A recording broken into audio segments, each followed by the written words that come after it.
Hey you guys, I'm Jackie, the ubiquitous girl with no name that Kelly always mentions here on her vlog.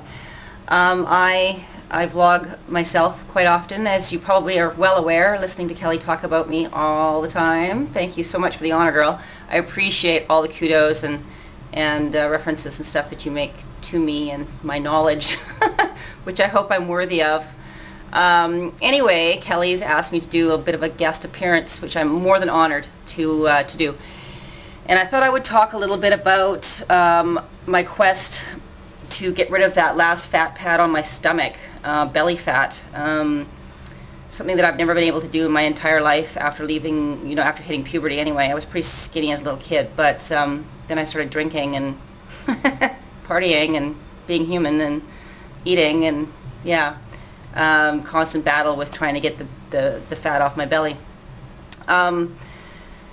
So as you guys all know, I'm a bit of a major workout queen. I do a lot of weight training and I do a lot of cardio stuff, HIIT and endurance running and endurance running with hills and power walking and stairwells and you name it, I do it. So when I first started this whole thing, my goal, and I didn't write it down, I guess I should have written it down. Everybody says you should write down your goals, but I was pretty clear on my goal. My goal was I wanted to see my abs. That was it. See my abs. And I knew everything else around my abs would happen because it's always been my biggest problem point.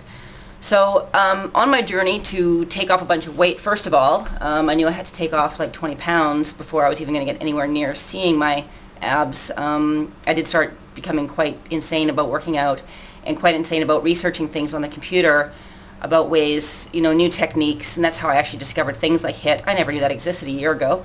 Really glad I found it, but anyway, so I started doing lots and lots of research, started following a lot of different fitness gurus and paying attention to what they had to say about food and workout techniques and stuff. But food, one of the things that has struck me as being very, very true, and I don't know why this isn't even on my vision wall yet, but it should be, is the saying that you cannot out-train a bad diet. You can work out until you're a big sweaty pool of nothing on the floor, quivering and panting, and if you're eating wrong, you're still not going to get where you need to go or where you want to go.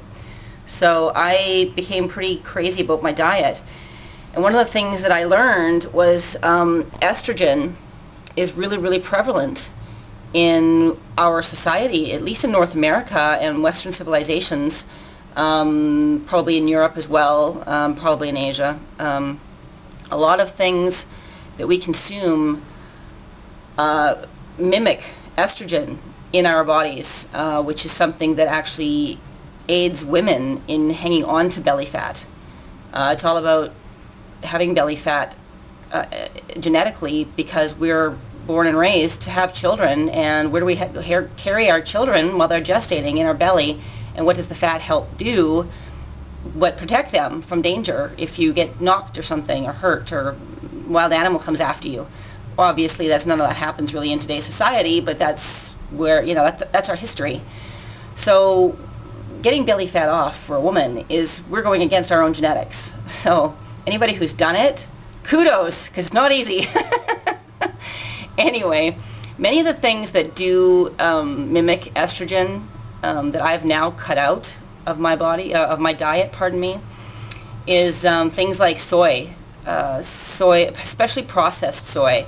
There's been a lot of research and a lot of buzz going around now these days about soy and how it mimics estrogen quite readily in our bodies. And one of the reasons for all the things that are happening in society, like girls having their periods, starting their periods far, far, far, far too young, before they even hit before they even hit 10 years old. There's girls having their periods at the age of 8 and 9 these days. Something has changed in our society. Something has changed because that is not the way that the female human body used to work. So I don't eat soy anymore. I don't eat anything with soy in it. I read all my ingredients list, and I don't touch soy. I don't even eat regular organic soybeans, which I'm sure are actually probably not too bad for you as long as they're organic. I know there's a lot of pesticides on soy as well, and pesticides is another thing that mimics estrogen in our bodies. So trying my best to eat as organically as possible. Not always possible because it is expensive. I understand that. It's expensive for me too, so I'm not always able to. I do wash my food like it's going out of style. I know that they grow in pesticides though, so you can't always wash it all off. Do my best. Another thing I try not to do is use plastic too much for like drinking my water, because the chemicals that leach out of plastic water bottles is another thing that can mimic the way estrogen works in our bodies.